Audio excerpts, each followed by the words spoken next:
আসসালামু আলাইকুম। আশা করি সবাই ভালো আছেন। আমি বর্তমানে মালয়েশিয়াতে আছি। আপনারা তো প্রায় অনেকেই জানেন। তো যাই হোক, আজকের ভিডিওটি যারা মালয়েশিয়াতে আসবেন বা আসতে চাচ্ছেন তাদের জন্য কিন্তু খুবই গুরুত্বপূর্ণ। তারা ভিডিওটি আজকে মিস করবেন না। বর্তমানে আপনাদের এজেন্সিরা ভিসার জন্য আবেদন না করেই আপনাদেরকে বলে ভিসা হয়ে গেছে, 2-1 দিন লাগবে বা কিছুদিন অপেক্ষা করুন, এরকম বলে আপনাদের কাছ থেকে টাকা হাতিয়ে নেয়। তো এজেন্সি বা দালালের হাত থেকে আপনাদেরকে বাঁচানোর জন্য আজকের আমার এই ভিডিওটি। তো ধৈর্য ধরে ভিডিওটি সম্পূর্ণ দেখুন, আশা করি আপনাদের অনেক কাজে লাগবে। প্রথমে আপনারা ক্রোম ব্রাউজারে যাবেন। ক্রোম ব্রাউজারে আসার পর এই সার্চ বারে লিখবেন ESD মালয়েশিয়া। লেখার পর প্রথমে দেখুন একটি ওয়েবসাইট আসছে, এখানে লেখা আছে জাবাতান ইমিগ্রেশন মালয়েশিয়া, এখানে ক্লিক করবেন। তারপরে এরকম একটি পেজ আসবে, আপনারা এই কর্নারে দেখুন ক্রস আইকন আছে, এখানে ক্লিক করে এটা সরিয়ে দিবেন। তারপরে এরকম কয়েকটি অপশন চলে আসবে।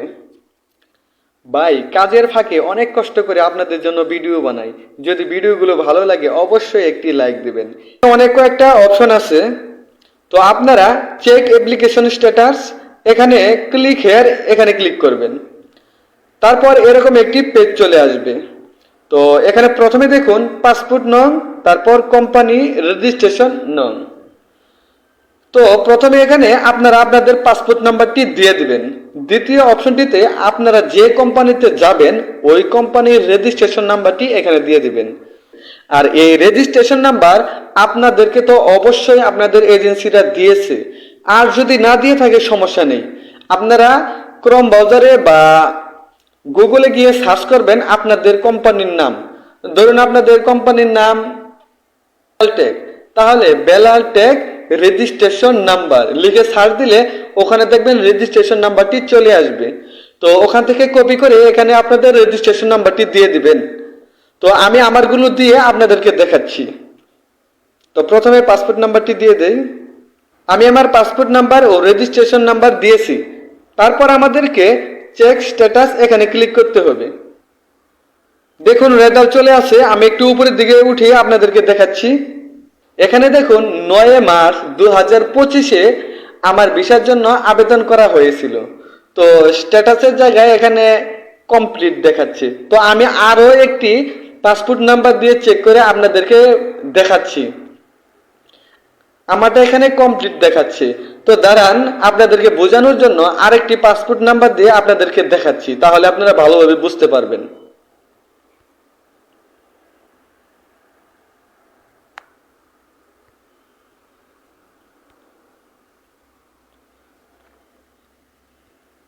এখানে দেখুন 6 নভেম্বর 2025-এ ভিসার জন্য আবেদন করা হয়েছিল। এখানে স্ট্যাটাসের জায়গায় রিজেক্ট দেখাচ্ছে, তাহলে তো বুঝতে পারছেন এটাতে রিজেক্ট আছে। তো কমপ্লিট হতে আপনাদের 1 থেকে 7 কর্মদিবসের মতো সময় লাগে। তো এর ভিতরে 6-7টা ধাপ পার হতে হয়। যদি আপনাদের কাগজপত্রতে কোনো সমস্যা না থাকে তাহলে 2 থেকে 3 কর্মদিবসের ভিতরেই হয়ে যায়। আর যদি কোনো ঝামেলা থাকে তাহলে দেখা যাবে 1 থেকে 7 কর্মদিবস না, যে পর্যন্ত আপনারা সঠিক কাগজপত্র জমা না দিবেন সে পর্যন্ত হবে না। তো এই বাইকটি এখানে রিজেক্ট লেখা আছে। রিজেক্ট মানে যে আর আসতে পারবে না তা না, ভিসা বাদ হয়ে যায়। রিজেক্ট মানে যে আর আসতে পারবে না তা না, ভিসার জন্য যে কাগজপত্রগুলো লাগবে সেইগুলো পরিপূর্ণ নেই বা কোনো সমস্যা আছে, এই জন্য রিজেক্ট করে দিয়েছে। আর কোন কারণে রিজেক্ট করেছে এটা আপনি দেখতে পারবেন না, এটা আসলে আপনাদের এজেন্সি দেখতে পারবে, মানে যে আবেদন করেছে সে দেখতে পারবে।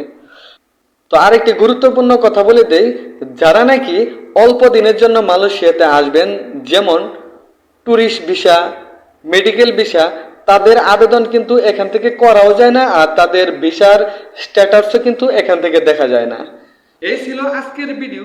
সবাই ভালো থাকবেন, সুস্থ থাকবেন। আল্লাহ হাফেজ।